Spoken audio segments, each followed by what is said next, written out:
I'm here today to review brand new hot off the press coloring books, which includes the new Debbie Macomber Christmas book I'm the most excited about, Chicken Soup for the Soul Magic of Christmas coloring book, which is based on the Chicken Soup for the Soul series, and the brand new Mythagoria Undead Academy. I'm very excited about all of these books. So let's get into the flip through. I have the Debbie Macomber book is out in my mailbox. I have to run out and get it. I'll pause that when I get through these first two videos. I was waiting for that so I could do this video. These two I got yesterday.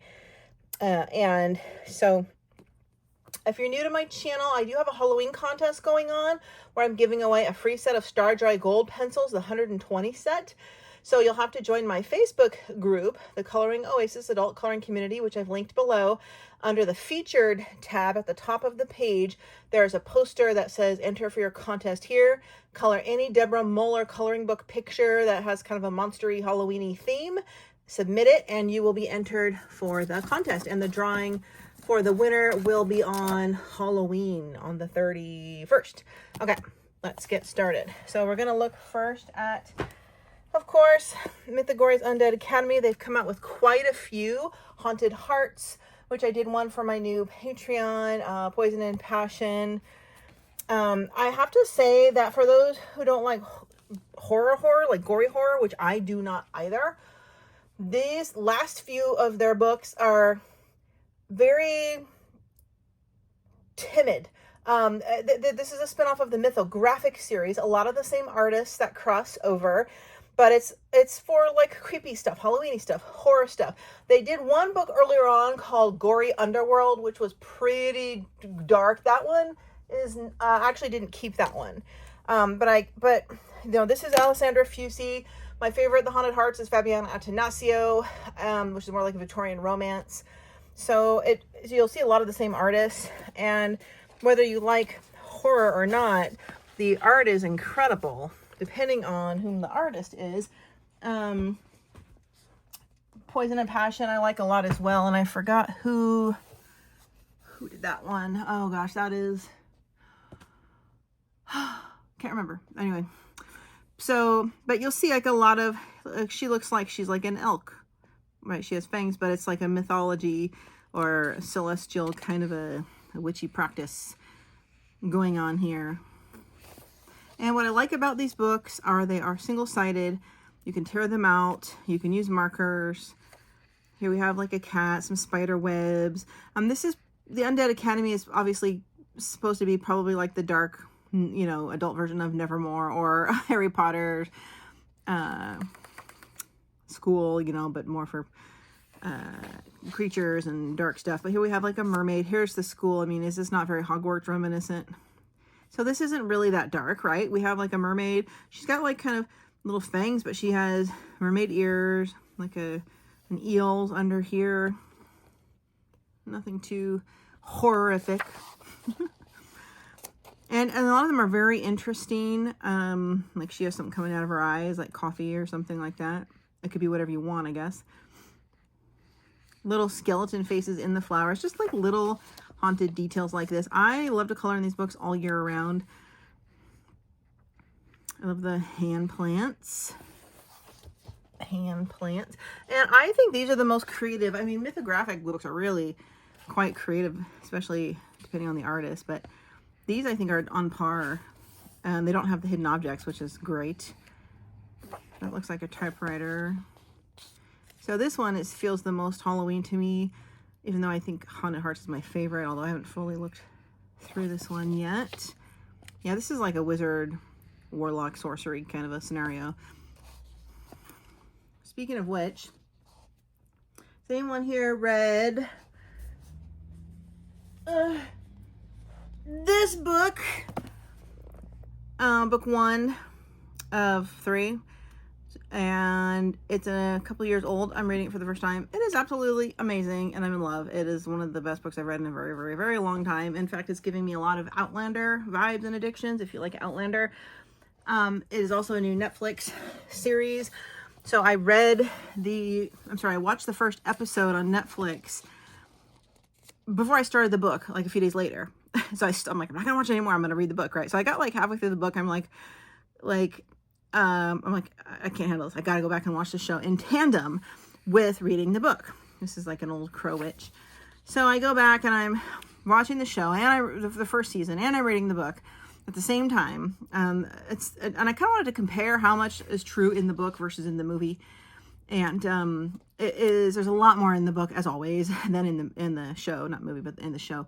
But good Lord, I became addicted to that show. It is amazing. It is so good. I mean, it's like,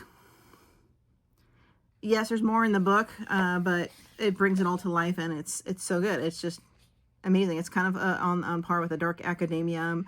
It's like takes place in London in the old Bodleian Library, I think they call it. And there's a couple of professors. One of them is a witch who's never really tried to come into her power, or she tries to live a normal life.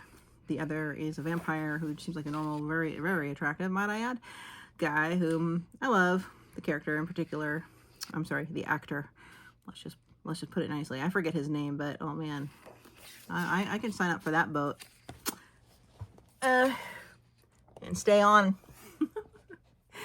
Oh goodness. Anyway, so yeah, so she's doing research. She's an alchemist / historian. He's more like a scientist. And they're normal, they're living with humans normally, with these other creatures that look like humans, and you don't know, who is who, or what is what, should I say. This is like all alchemy now that I think about it. This is making me think a little bit of that show. And anyway, she's pulling books from this old library, ancient texts, and one of them turns out to like be a magic book, and it's doing weird magical things when she's looking at it, and she's like, what is going on here? This is weird. Putting the book back.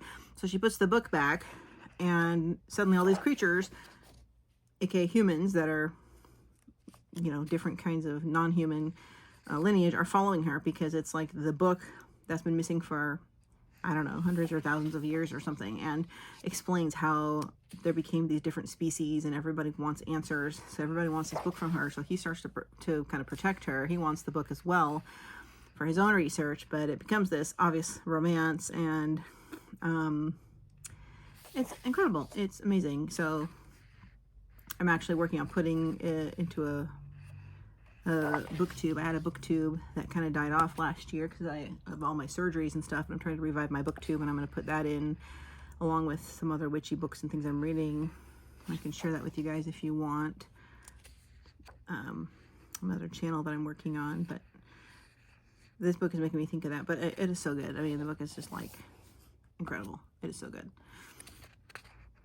The only thing I've seen disturbing in the whole show or book so far is when Matthew, who's the main character, the vampire character who looks like a normal person, has to go eat. He has to go hunting, and vampires, obviously, we know what they eat. Obviously. Oh my gosh, I love this. This is like the ultimate Halloween merry-go-round. Look at the jack-o'-lanterns up here. I love this. Oh, this is so much fun. I'm gonna have to do this on Halloween. I'll do it on my channel here. Anyway, so there's one scene that I read in the book where he goes to visit a friend of his in the Scottish countryside and has to go hunting for elk, but not in the way that you think, more like he's the predator and the elk is the prey kind of a scenario in the book. And there's this extended scene in the book, but in the show they skip all the dialogue and all the stuff in between, and they go right to that hunt scene and use this creepiest music and some overhead filming, like on a drone or helicopter. You can see it really high up that he's like chasing the elk, and it's so intense. Like it was rough. It was like an addicting kind of a rough kind of a way. They don't really show him, kill the elk or anything, but it's just like it's like a suspense scenario with allusions toward what's really happened.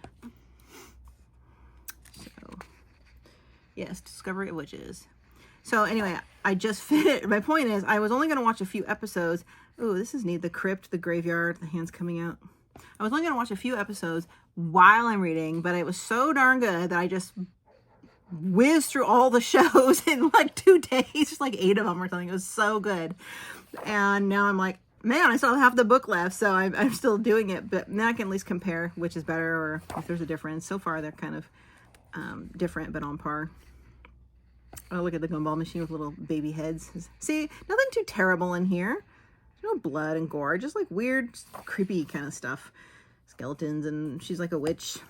It's like alchemy type stuff, I guess. But, so my point is, I want to speed now to season 2 and 3, which is based on the second and third book. And I'm like, do I just stop now and finish this book and the next 2 books and then watch each season after? Because I kind of wish I had, partly wish I hadn't watched it before finishing the read, but like, it's so good. Like I'm like thinking about it all day today. I don't want to watch that tonight, but I don't know. But at the end, they end up having to hide because basically interspecies, which in this case, it's 2 human-looking characters, which is a witch and a vampire. They fall in love, and it's forbidden for cross species. Some racial undertones there. It's a voodoo doll. So they are being kind of hunted down by the Society of Supernatural Creatures, I guess it was. I've forgotten. So they decide to go, she learns to come into her powers and discover the real power she has. Turns out she's like the most powerful witch that has existed in like hundreds and hundreds of years since the Salem witch trials, because her ancestors are from the Salem witch trials. And so she's discovering the truth of what kind of power she has. So then she and he, Matthew, decide they need to go into hiding. Her parents had died when they were young, but when she was young, but she learns that her father was a time walker, or like can travel through time, basically. And so they decide, as she learns, she used her witch powers to become what her father was, which is someone who can go back in time. And they decide to go back in time to Elizabethan England, right? 1500, King Henry VIII, Tudor era, to hide in time from the society that manages all these supernatural creatures, that has this forbidden coven that interspecies cannot mate or fall in love or have children or whatever. So that's where the season left off. And I'm like, I love history. I cannot wait to see and read the next book. So I'm sure some of you might have seen or read it, but tell me what you think. Should I finish all the books and then watch, or should I still watch them in tandem? So of all these books, Haunted Hearts, amazing. My favorite. This one is really good. Poison and Passion will probably be my next favorite. Not a fan of the Nightmare Cabaret or the Vengeful Forest. It's just too much bracken and stuff, like hard to see what's on the page. Or the couple that aren't in here, the really gory ones. And Frozen Nightmares is really pretty good, but a lot of crystals and stuff. It's a lot like the Mythographic Crystals one. The one called Mythographic Frozen something or other. I'm sure you know what I'm talking about. Okay. Well, I've been babbling. Let's go on to the Chicken Soup for the Soul Christmas book. Magic of Christmas coloring book. So it actually has some of the Chicken Soup for the Soul stories in it. I've never been a fan of those books. It's too nonfiction for my taste. I'm definitely more of a fiction person, considering I used to teach literature, teach at the college. And, stories of inspiration, good things that have happened to other people never seem to happen to me. So, like, it just kind of makes me depressed reading about everybody else's good luck. Oh, goodness. But I do like these pictures. And I noticed the picture kind of ties into the story a little bit. But the downside is there's text on the back side of the page. So you wouldn't be able to use alcohol markers, or the paper is, you can see some black font on the other side. You'd have to use water-based pens very lightly. I would go with the fiber tip, like the Pitt pens, not even like watercolor pencils. I would just use pencil in this book, or Pitt pens, fiber tip, fine liners, that kind of scenario. So I think it's cute. It's probably not going to be as amazing as Deborah Muller, Debbie Macomber's Christmas book. I have her first other 2. They're incredible, and I'm very excited about this book. I'll probably do some tutorials in my channel, on my Patreon membership, which is about to be launched here this Friday, I think, or Saturday. So keep an eye out for that. I haven't done my What I Colored video for September yet, so I'm going to tie in showing all the pictures I did for my new Patreon that you can join to do the tutorials and color alongs in that video, and then I'll talk about it in there. So keep an eye out for my What I Colored September video. I've been so behind. Our annual cookie club. That looks good to me.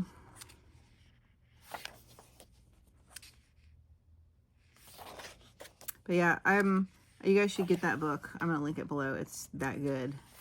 You'll probably have more control than I will to not watch the show first. If you've watched the show, I still think you can come back and read the books, because there's like 10 more scenes that have happened in the book that they couldn't put into the show, because, you know, you can only fit so much in 8 episodes or 7 episodes, whatever it is. But they did a good job. You know, similar to Diana Gabaldon, who wrote the Outlander series, right? These mega massive 800-page books, 70, 800 pages.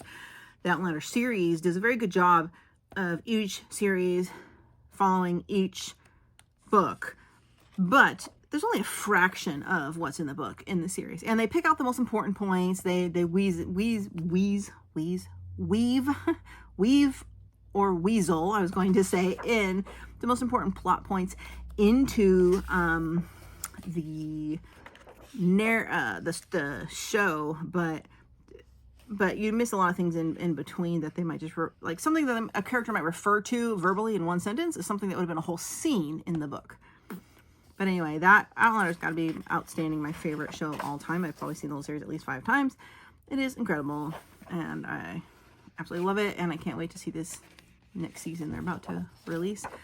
They're actually have to release part 2 of season 7, which they're working on filming now. But my point is, this Discovery of Witches is almost on par with I'm liking it that much. Like, and that's saying something, because I've never found anything I can say I like almost as much as Outlander. Speaking of which, I've never read or seen the Twilight series. Yes, I know. I always saw that as more teen-based, and I thought it would be unappealing to me, but some people are saying that as good as that was, the Discovery of Witches is way better than that. So now I'm kind of curious. Oh my gosh. What's wrong with me? I love this little tree. So it'll be nice. So like we can read, let's read a little glimpse of a story in here. These are charming pictures. Who is the artist in here? Let's look. Markers all over the place. Who is the artist? These are the contributors, the people who wrote the stories. Where's that one? Spirit of Christmas. Christmas is the spirit of giving without a thought of getting. I suppose, but that's not really how I would describe it.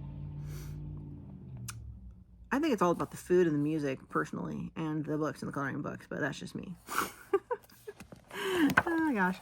And the movies, Christmas movies. Family Time. Magic. Oh, no artist name.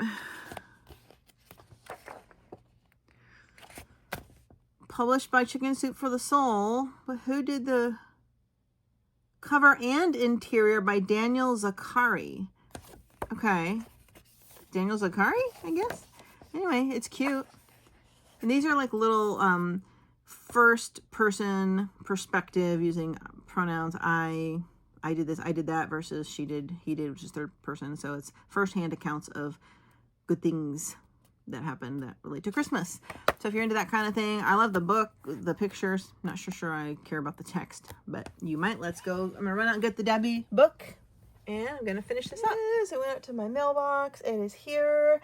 We get to look at it together for the first time. I have not seen it yet. I just opened the package. This is Debbie Macomber's brand new, beautiful, heavy, single, background, single page, coloring book. Her last one was Holly Jolly, which I adore. And then the one before that, didn't like the first one as much as the last one, and what I expect I'm going to like for this one from some pictures I've seen. So let's take a look. And, you know, Debbie Macomber is not the one drawing these pictures, right? She's an author. She likely is an artist who's doing the pictures, and it's being published with her style that matches all her books. Marian Bright. Oh, Marian Bright. Wonderful, wonderful Christmas story of hers I read. I haven't read a lot of hers, but this one is really little. It is amazing. It's so good. And it's really good. I think they made it into a Hallmark movie as well. So you should check that out. But look at this. So quintessential Christmas. Yeah, little quips from the books. Oh my gosh. Alaskan Holiday. Read that one. It is very good. Very good. Snowy, cold, chilly, perfect winter read. Christmassy. Not a lot of family because they're isolated kind of in Alaska when they have Christmas together. When she goes to this this town over Christmas for whatever purpose, I don't remember. But it was more of a, I felt more wintry read, like a early January read, but that was a really good book as well. They're like little novels, paperback. Marian Bride again. Cookie baking scene. Marian Bride again. I like the pattern wallpaper. Got 4 hands putting ornaments up. Why are these all from Marian Bride? Mary. Oh. Okay, Christmas tree. Ah, Mrs. Merkel. Oh my goodness, Mrs. Merkel. That Christmas movie has been around forever. Have you seen the Mrs. Merkel Hallmark movies? There's 2 of them with the old gal. His name I can't remember, but they've been around for quite a long time. They're really good. They're really cute movies. The Hallmark. Oh, was it Hallmark or Lifetime? It was before.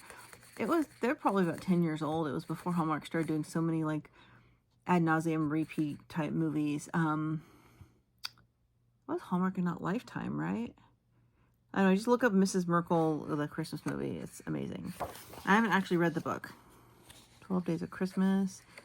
I love, this is like a waterfront, snowy waterfront like in Maine. Oh, I love that. 12 Days of Christmas, Hot Cocoa, holiday books. Oh, there's her book, Alaskan Holiday.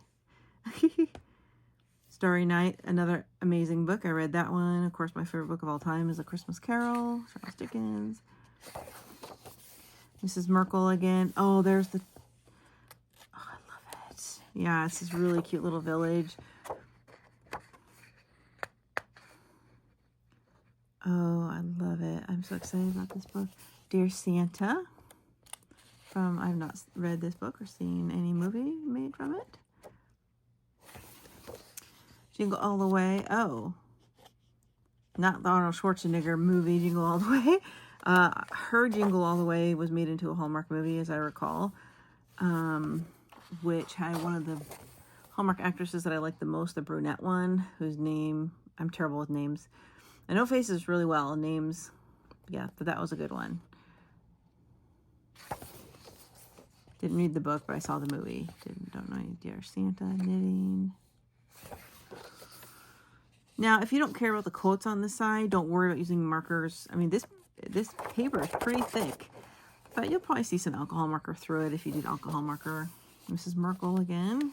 Oh my goodness, look at the Christmas tree farm. Oh, I love it. I'm so excited. I know we're still in spooky season, but I had to show this now because it's a new release, and that's what I do. I'll probably still be reading, though, witch books and Halloween, horror, gothic, all the way through the end of the year because I'm working on developing a class, so I don't think I'll get to read a lot of holiday fiction this year. Holiday gifts. Mrs. Merkel again from the Christmas market. There was a Christmas Hallmark movie that came out last year or the year before called Heidelberg Christmas, or Christmas in Heidelberg or something. They filmed it in Heidelberg, Germany during the time of all the open air Christmas markets that goes on for like 6 weeks, and they're amazing. I've actually been to Germany and I've been to one of the Christmas markets, and they're absolutely incredible, not like anything you could ever imagine, but that movie was really pretty good, the Heidelberg. So if it does a replay this year on Hallmark, you should watch it. And, you know, I liked it because I could see all the scenes of the places that I had been and stuff. Dear Santa. Angels at the Table, never seen or read. I don't know. Some of these may or may not have been made into movies. My brain just goes right to movie. Marian Bride again. See, this is such a popular book. That's why there's so many Marian Bride pictures. This is the one I'd really recommend, Marian Bride. It's really good. Very, very good.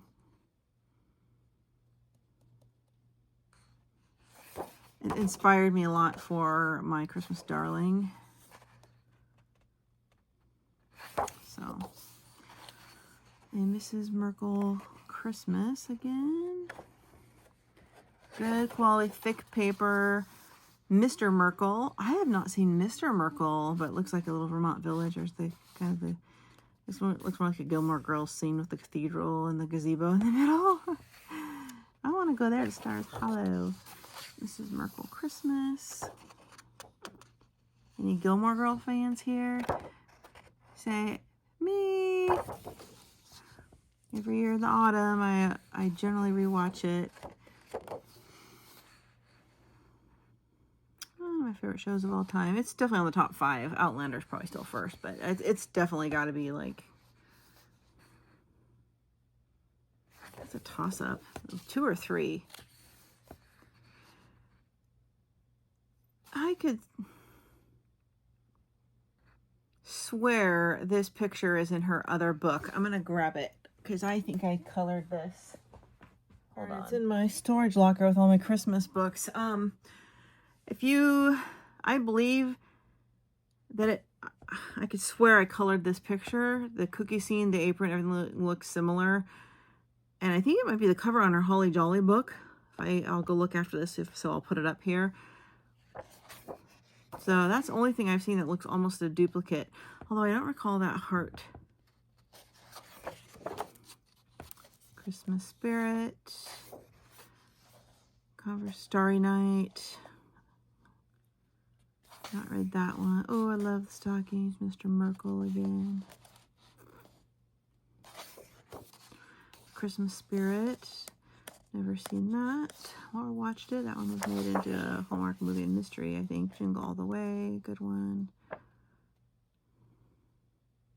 Love what I love about her stuff is it's so quintessential Christmas. You know, traditional Christmas style and values and traditions and stuff. David McComer's Advent.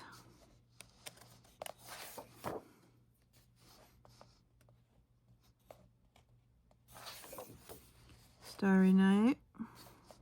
I love that. Makes me think of the Home Alone house in Chicago, doesn't it? Maybe I'm gonna replicate that house, I think, on that picture. Ooh, Gingerbread, Mrs. Merkle again. Looks like it's focusing on some of her most famous books. Starry Night, excellent book. Oh, did I read that one?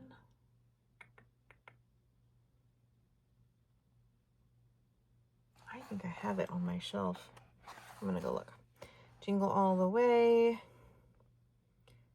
Looks like my childhood Christmas scene. Jingle All the Way. Okay. Marian Bright, my favorite. I'm going to pause, see if I can find it. I do have it and I have read it. This one also takes place in Alaska. I had to remind myself. Big city society columnist longs to write more serious news stories, so her editor hands her a challenge. She can cover any topic she wants, but only if she first can score the paper interview with Finn Dalton, who lives in a remote Alaskan wilderness. She has to go out there to Alaska at Christmas and track this kind of rugged Alaskan wilderness dude down. So yeah, this is a really cute book. I still would say the others I have in paperback, they're in my storage locker, but Marian Bright, Christmas in Alaska. Christmas in Alaska, it's kind of on par with this one. Marian Bright is my favorite, but then this might be my second favorite, Starry Night. Good book. See if I can link those below. I'm a Debbie Macomber fan. I'm not like a fanatic. Like, I haven't read all of her bajillion books, but there's this thing called ad nauseum when too many of them are the same, you know.